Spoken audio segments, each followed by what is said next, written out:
Estamos a 72 horas del Día Nacional del VIH-Sida. Por eso nos parecía interesante abordar la temática con, en este caso, un integrante de la Red Uruguaya de Jóvenes y Adolescentes Positivos del Uruguay, Sebastián Caraballo, que es nuestro invitado de hoy. ¿Cómo andás, Sebastián? Bien, Bienvenido. Muchas gracias, Martín. Muchas gracias. Vamos a conversar después de ver la siguiente presentación que nos va a permitir aproximarnos a algunas de las características que la problemática tiene en nuestro país.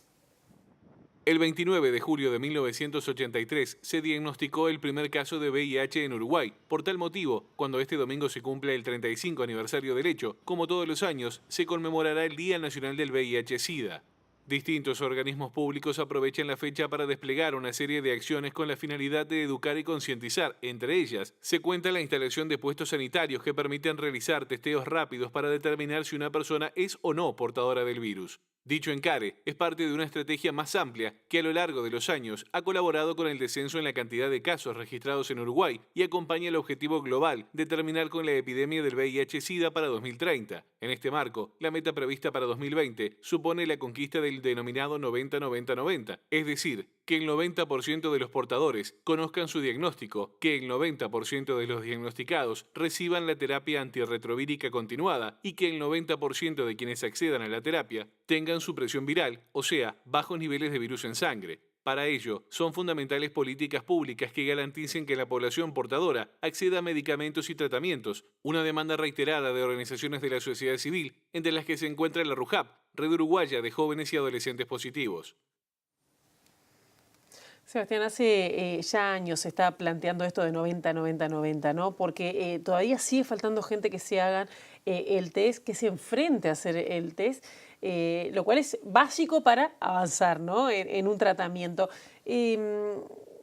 ¿Cómo ven ustedes desde la sociedad civil? Porque ese fue el punto de vista que nosotros quisimos plantear acá en Informe Capital, de las cosas que están faltando para abordar esta temática, para impulsar a la gente a hacerse estas pruebas, estos test y seguir un tratamiento. Bien, venimos con una cantidad de años donde creo que se ha perdido el tiempo en cuestión de hacer campañas que valgan la pena, que informen de manera clara y concisa con la información real.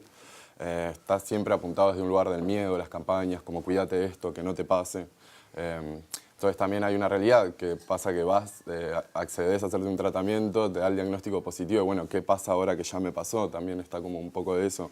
Creo que no hay una serie de campañas que a lo largo de estos años hayan servido de modo ejemplo, de concientizar, de generar el hábito de testearse lo más rutinariamente porque después posible. de un boom de información, pasaron prácticamente años sin nada, ¿no? Exacto, y la información... Y cuando decís desde el miedo y no desde la educación, campañas más educativas, ¿a eso te referís? Exacto, sin dudas. Bueno, y también como pensar en tal vez una educación sexual más integral que abarque este tipo de temáticas, ¿no? Creo que esa es la gran falta. No sé, en mi caso, por ejemplo, jóvenes, cuando tenemos en las primeras instancias del liceo alguna clase que tenga que ver con sexualidad, métodos anticonceptivos o lo que fuera, es como muy básico, se menciona el VIH y después no te encontrás con información. Por más que hoy en día estamos en una era globalizada, que accedemos a la información. Perdóname que te interrumpa. Sí. Igual sabías que con condón se podía prevenir. Sí, eso sin duda. Eso sin duda. Igual, es una de las vías, ¿no? Esa es una de las vías. Sí, una de las vías que hay. Mayoritaria. Mayoritariamente en nuestro país sigue sucediendo que sí, es a través de la vía sexual. Y bueno,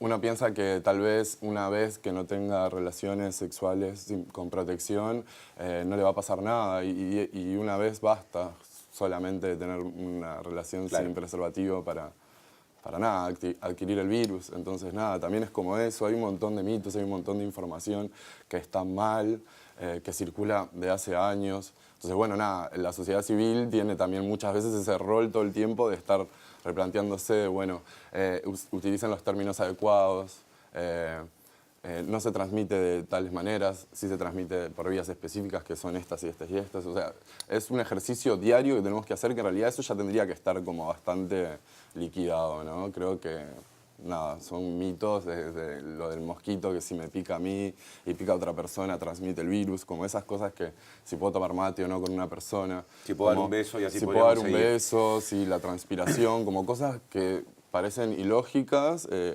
hay gente que lo sigue sosteniendo y ese paradigma es con el que tenemos que lidiar todo el tiempo. Igual hay que aclararlo, ¿no? Perdón. No, digo, está bien. no se Transmite, contagia sí. ni se transmite por tomar mate, Sí, por exacto. un beso tampoco. No. ¿Y cuál era la otra Eso del no mosquito? transmite, eso no transmite, y el mosquito tampoco. Y bueno, nada, y hay un montón de cosas que hacen en el cotidiano una persona con VIH, su manera de vivir, porque si no tenés esa información, no tuviste una educación sexual, que te haya informado, bueno, y te toca hacerte un test, te da positivo, te vienen un montón de miedos que en realidad, eso, te pica el mosquito y ya estás queriendo matarlo para...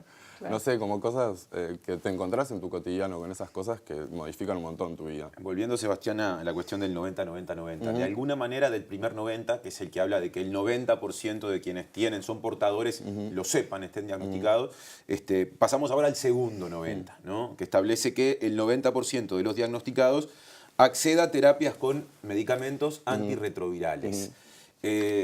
A vos te diagnosticaron. Sí. ¿Qué tan sencillo o no es en este país, con este sistema de salud, con esta cultura también, acceder a eso que debería estar a la mano de quien lo precisa? Bien, y en realidad creo que también es un poco aplicado a esta política del 90-90-90. Por lo general, cuando sos diagnosticado ya nada, se maneja ciertos esquemas básicos que son los que te manda el doctor. Protocolos, digamos. Exacto, entonces nada, antes se tenía que pasar por una comisión que era la que te aprobaba el tratamiento y veía la continuidad, te hacían un seguimiento. Hoy en día no, ya vas al infectólogo y ya te vas con el tratamiento. Es accesible, siempre digo lo mismo. Podríamos tener mejor medicación y bueno, ahí ya entrando en una cuestión más que tiene que ver con la adherencia al tratamiento de las personas que vivimos con VIH. Hay personas que, bueno, por la cantidad de pastillas que toman, etcétera, en su cotidiano, el adherirse a un tratamiento puede llegar a ser un conflicto en su vida.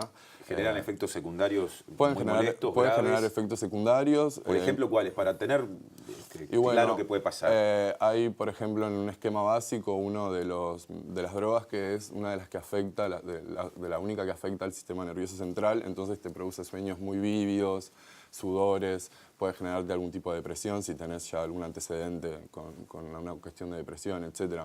Y después nada, están como las personas que ya tienen más años viviendo con el virus, no sé, gente que fue diagnosticada en el 80, por ejemplo, etc. Sí. Esos medicamentos que recibían eran muy tóxicos y bueno, nada, y eso a largo plazo trae consecuencias, que es la lipodistrofia, que puede llegar a ser un mal acumulamiento, distribución de la grasa en el cuerpo, entonces se te generan jorobas, bultos, cosas, o la cara muy flaca, y no sé, o sos muy flaco pero tenés como una pancita cervecera, por así decirlo, es como cuestiones que te genera la medicación. Hoy en día los efectos secundarios en los esquemas básicos no se dan mucho, pero sí lo que no hay es una simplificación de los tratamientos. Yo siempre pongo mi caso, por ejemplo. He tenido una mala adherencia, me ha costado adecuar a mi vida el hecho de consumir todos los días pastillas y bueno, nada, eso hizo que mi esquema haya cambiado. Hoy en día estoy tomando 6 pastillas por día. Y eso muchas veces me juega muy en contra con el tema de la adherencia y siempre lo pongo en primera persona porque me pasa a mí. Y bueno, sería muy bueno, como en otros países, tener, por ejemplo, en Argentina sucede está la tripla, es una pastilla única que lo que hace es combinar esas drogas, las simplifica y eso afecta directamente en la calidad de vida de las personas que viven con VIH.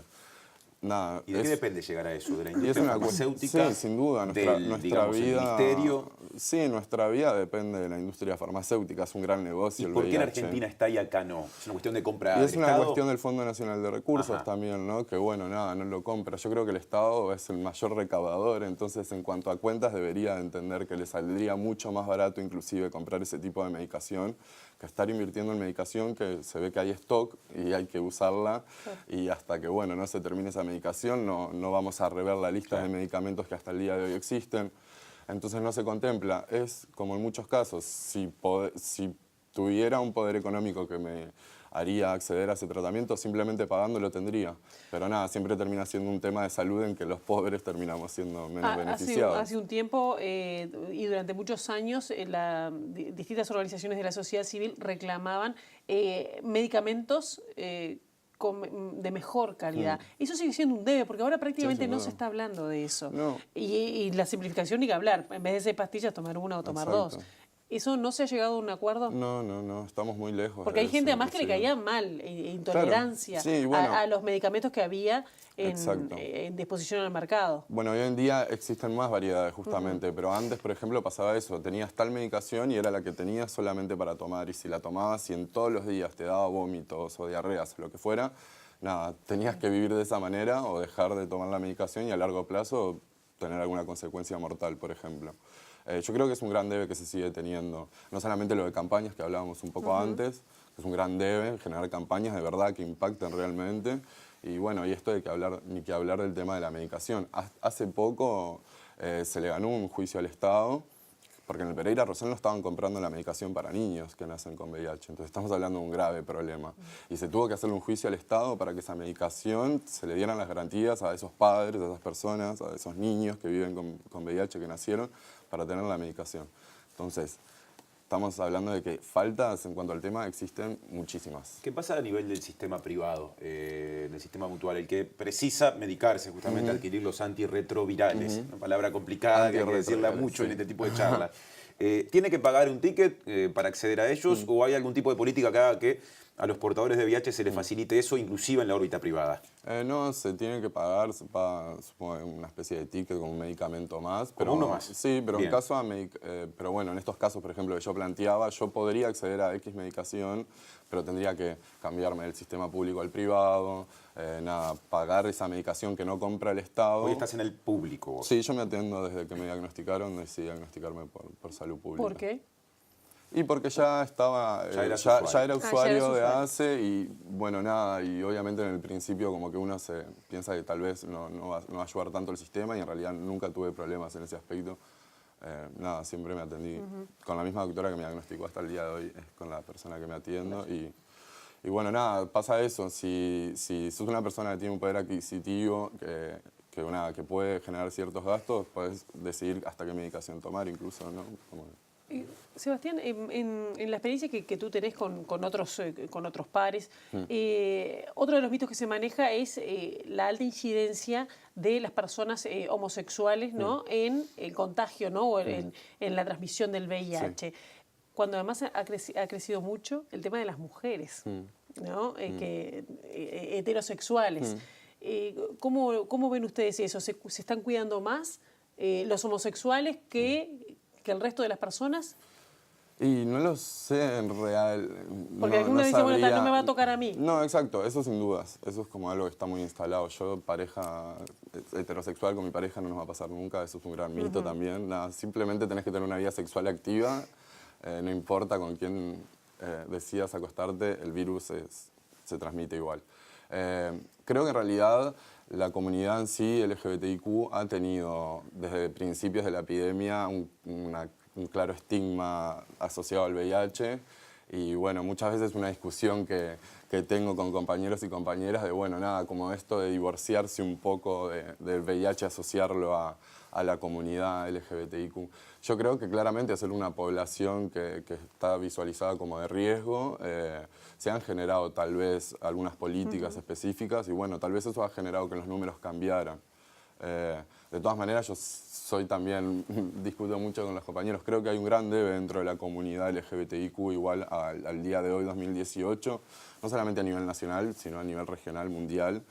Nada, justamente por esto del estigma muchas veces como que le copio a un compañero de Argentina, de la red de allá, que dice, a tu discurso le falta virus. Es como, bueno, nada, empezar a implementar más estas cuestiones. Si hablamos de interseccionalidades muchas veces dentro de la comunidad LGBTIQ, no es lo mismo ser un varón blanco, cis, de clase media que estudia, a ser una persona inmigrante, afro, que vive con VIH, por ejemplo. Entonces, nada, como si hablamos de interseccionalidades dentro de la comunidad, está bueno que se empiece a hablar un poco más del virus. Y bueno, Vos decís que en la comunidad se habla poco del asunto. Y sigue generando miedo. Y también está como eso, bueno, no quiero que me identifiques por homosexual con una posible persona que pueda llegar a tener VIH. Claro. Es como, nada, es una discusión bastante compleja, que también se tiene que dar dentro de la comunidad acá adentro. Recién mencionabas a tus compañeros y compañeras, y ahora quiero abrir un paréntesis para hablar de la RUJAP, que es la organización de la sociedad civil de la que vos formás parte. Voy con la sigla de nuevo, Red Uruguaya de jóvenes y adolescentes positivos. ¿Por qué entendieron, habiendo otras organizaciones, que debía existir una específicamente de jóvenes? Bien, me pasó con otros compañeros que fuimos con los que fundamos la red, que nada, entendíamos que habían otras organizaciones que trabajaban en cuanto a VIH, pero nos pasó que nada, queríamos formar nuestro propio espacio teniendo como modelo otras redes que ya existían y funcionaban hacía tiempo en la América Latina y el Caribe. Y bueno, nada, es ahí que adoptamos las políticas, por así decirlo, del órgano que nuclea todas las redes, que es Jóvenes Positivos de Latinoamérica y del Caribe. Y es que deseamos formar esta red, que es entre 3 y 30 años. Nada, queríamos hacer foco en la juventud justamente. Somos jóvenes, todos los que estamos dentro de la red, y los que formamos esa red queríamos generar un espacio propio en realidad. No sé, cuando me diagnosticaron tuve la posibilidad de comunicarme a una línea que es la que existe, que es la línea SIDA. Y eso fue un choque para mí, porque me acaban de diagnosticar VIH, yo no entendía por qué tenía que llamar a algo, nada, cuestión de informaciones, etc. Dije, nada, vamos a crear un espacio nosotros, implementando nada, en nuestro cotidiano las cosas que nos ha tocado vivenciar desde que sabemos que tenemos el virus y trabajemos desde un lugar de perspectiva de jóvenes. Una red de jóvenes, con jóvenes, para jóvenes. Y bueno, básicamente por ahí. Ahí tocaste un tema interesante, porque VIH y SIDA no son lo mismo. No. Estamos consiguiendo, con los tratamientos actuales, con la medicación que existe, que una persona pueda tener, como se dice habitualmente, una vida con la misma expectativa que quien no es portador, sin llegar al SIDA. Sí. Sí. Sí. De hecho, hoy en día ya es una infección crónica. Claro. El VIH. Ya... justamente lo que vos decís, podés vivir toda tu vida con VIH y no desarrollar o no estar nunca en una etapa SIDA. ¿Jóvenes con SIDA es algo que se da menos notoriamente? Depende en realidad, eso implica justamente en la herencia, nada, también lo que implica el estar en una etapa SIDA es bueno, tal vez es una persona que se enteró muy tarde de su diagnóstico, entonces ya está en una etapa SIDA, en realidad no nos enfermamos ni nos morimos de SIDA, nos morimos de enfermedades asociadas, porque el SIDA es un síndrome que presenta nuestro cuerpo que es que no tenemos mecanismo de defensa, entonces viene una gripe estacional que a vos te puede hacer nada, un resfrío común y corriente y a mí esa gripe me puede llegar a matar en caso de estar muy vulnerable y expuesto. Entonces, nada, como hablar de eso, no nos morimos de SIDA, nos morimos de cosas asociadas al SIDA. Y bueno, sí, hoy en día la expectativa de una persona con VIH es totalmente igual a la de una persona sin el virus. En la medida en que cumpla con los pasos. Con el tratamiento, exacto. Es como la pauta, seguir con el tratamiento lo mejor posible. Por eso es importante el diagnóstico el diagnóstico temprano, sin dudas. Eso es algo que nada, que está bueno que suceda. Cuanto antes mejor, porque después cada cuerpo es libre de decidir si se medica o no, eso ya es otra cosa. Pero uno cuando ya tiene la información, ya sabe qué hacer, etcétera. Sebastián, vamos a recordarle a la gente por qué es importante. ¿Cuál es el número de la línea SIDA para llamar en caso de informarse? No lo tengo presente ahora, no sé si tú lo tenés presente. No, tampoco. Bueno, sí, capaz que en producción nos pueden ayudar porque es importante. Mañana, además, en la explanada de la Intendencia, hasta las 3 de la tarde, va a haber una carpa para poder hacerse el test de manera muy rápida, muy sencilla. Hablando de este diagnóstico precoz, ¿no? De que es importante que cualquier persona se lo pueda hacer, ¿no? Exacto. Eso es importante. Y a mí me gustaría preguntarte, quizás yendo más a lo personal, ¿cuántos años tenés tú? 25 cumplí, aunque no parezca. ¿Por qué no parece? Por la barba. Así es. Bueno, ¿y cuándo te diagnosticaron en un 29 de julio, o sea, ahora en breve estoy cumpliendo años con mi virus. Y tenía 21, y nada, fue hace 4 años. Fue hace 4 años esto, y bueno, nada, fue un día como esto, jornada de test rápido, salía de trabajar, la compañera me dijo, una compañera de trabajo me dice, che, están haciendo test rápidos en todos lados, ¿te parece ir a hacernos uno? Y le dije, bueno, dale, yo hacía como 9 meses, casi un año que no me hacía un test, tenía la cotidianidad, no la cotidianidad, pero la rutina de hacerme uno por año. Y bueno, fui, me lo hice y bueno, a los 15 minutos llamaron a mi amiga, ella entró, salió y a mí me llamaron, me dijeron que esperara. Cuando veo que viene la doctora y me hace sentar, bueno, dije, acá no está todo. Claro. ¿Y eras consciente de que no te habías cuidado o por dónde? No, había tenido algunas situaciones de riesgo, de exposición, no había usado preservativo y bueno, nada, sucedió eso. expuesto. Me quedé pensando en el tiempo que pasó Sí. antes de que te hicieras el control, que efectivamente determinó que eras portador. Porque una de las cosas que pasa es que no siempre tiene que haber un síntoma, es decir, Sin dudas. a veces sí, a veces no. Me parece que es importante subrayar eso, sobre todo para el que está mirando y de repente no está al tanto de ese detalle. Es bastante, esta infección es muy silenciosa. De hecho, cuando estás en una etapa ya avanzada, es que se empiezan a presentar síntomas. Si no, podés vivir años y años sin tener absolutamente nada. Entonces, nada, uno continúa con su vida, va al médico, se hace chequeos rutinarios y la gente, la población en general, no sabe que el test de VIH no está incluido cuando voy al médico y me hago un análisis de sangre. Claro. Lo tengo que pedir. Entonces uno da por hecho que se hace un hemograma completo y está todo bien. Sí, pero no está el test de VIH, por ejemplo. ¿Habría que incluido. cambiarlo eso? ¿Pensás que sería un paso incluirlo? Es algo para discutir. Yo creo que nada, eso vale como en la libertad también de quien quiere saber qué cosas. O sea, está bueno que se diagnostique, yo creo que es una cuestión de salud pública, está bueno esto de sí, diagnosticar a la gente, que lo más precoz, etcétera, pero tal vez puede haber gente que no quiere enterarse. Y evitar eso. Entonces, ¿Y está bien eso? Te pregunto desde el lado de quien Sí, tiene pareja, porque una cosa es la intimidad, la sí, protección sin dudas, de datos sin y dudas. tal.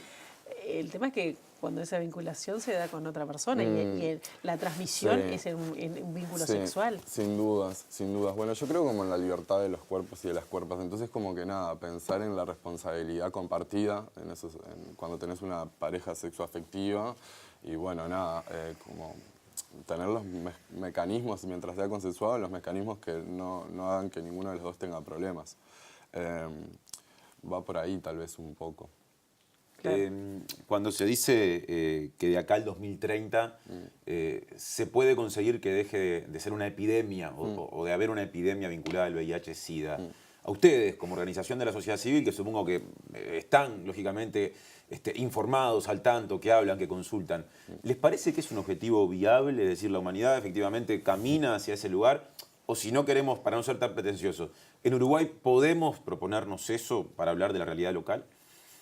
Y yo creo que no vamos a llegar al 2030 con estos resultados. Creo que es como algo que se tiene como para decir que se está haciendo algo respecto al VIH a nivel de políticas públicas, pero la realidad es que no se están generando cosas para llegar al 90% de las personas Claro. diagnosticadas, etc.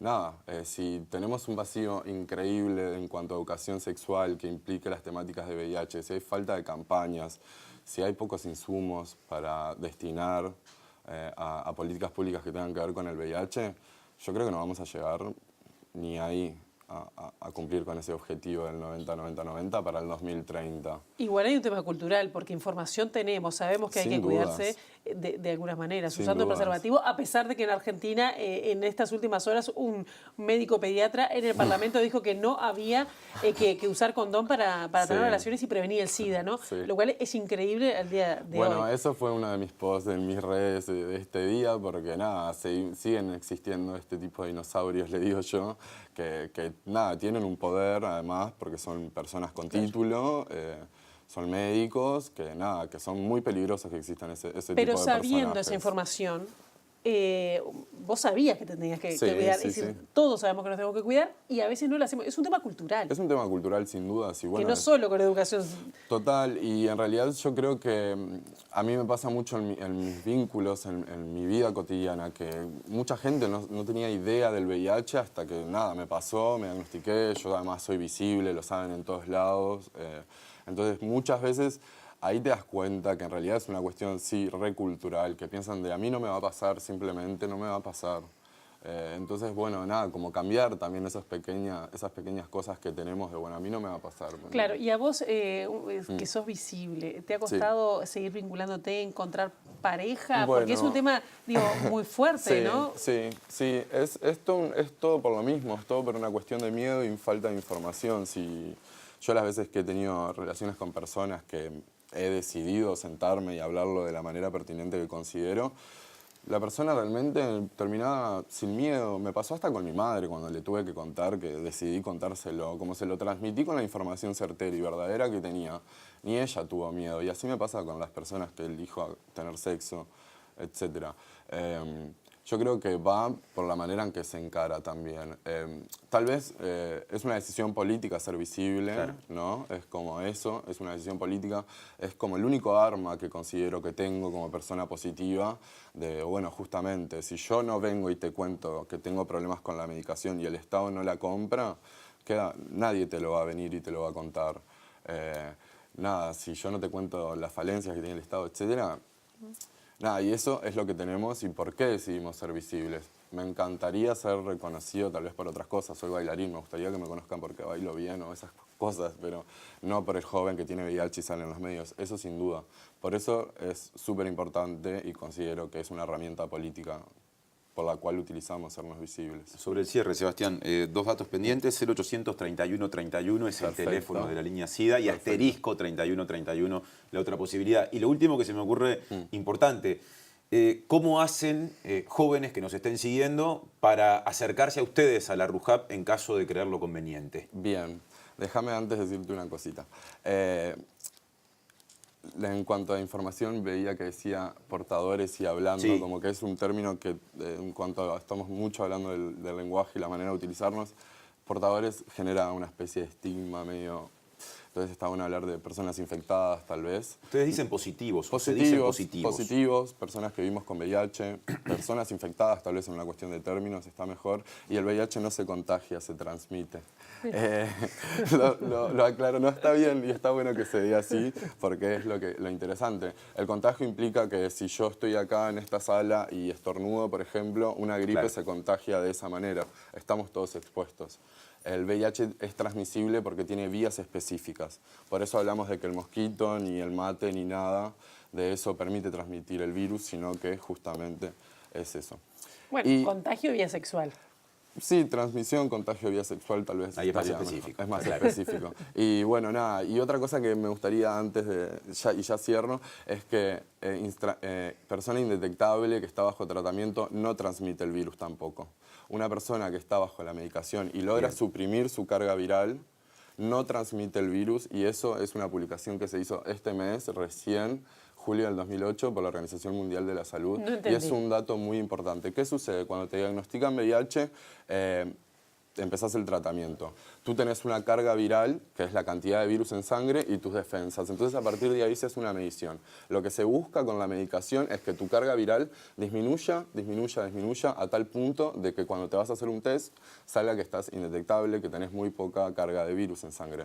Entonces, se comprobó, y la Organización Mundial de la Salud publicó este mes, que la persona que está bajo tratamiento, que llega a la indetectabilidad, no transmite el virus. Entonces, podemos tener las personas indetectables que estamos bajo tratamiento, sexo sin condón, por ejemplo, que no podemos transmitir el virus. Está comprobado científicamente. Y eso es un paradigma que también estamos empezando a cambiar a nivel médico, y a la sociedad le choca eso, cómo una persona con VIH puede llegar a tener sexo sin protección. Y bueno, porque los tratamientos hoy en día generan esta efectividad. Por eso hoy en día es una infección crónica. Y nada, no existe una cura total porque el virus queda, sus reservorios quedan en la sangre y generan que esté el virus adentro, no se mata del todo. Pero generando la indetectabilidad es que no se transmite el virus.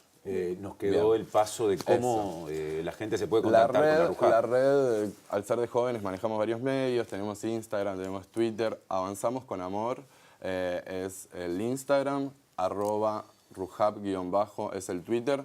Y para mandarnos mails, para comunicarse, para invitarnos a dar talleres, para lo que se les ocurra, si están diagnosticados, si conocen a alguien, si necesitan ayuda, tienen un problema con la medicación, quieren denunciar algo, a jovenespositivosuruguay@gmail.com. Bien. Muchas gracias. Gracias, Sebastián, por estar acá y por contarlo. Por favor. Hasta la próxima. Chao.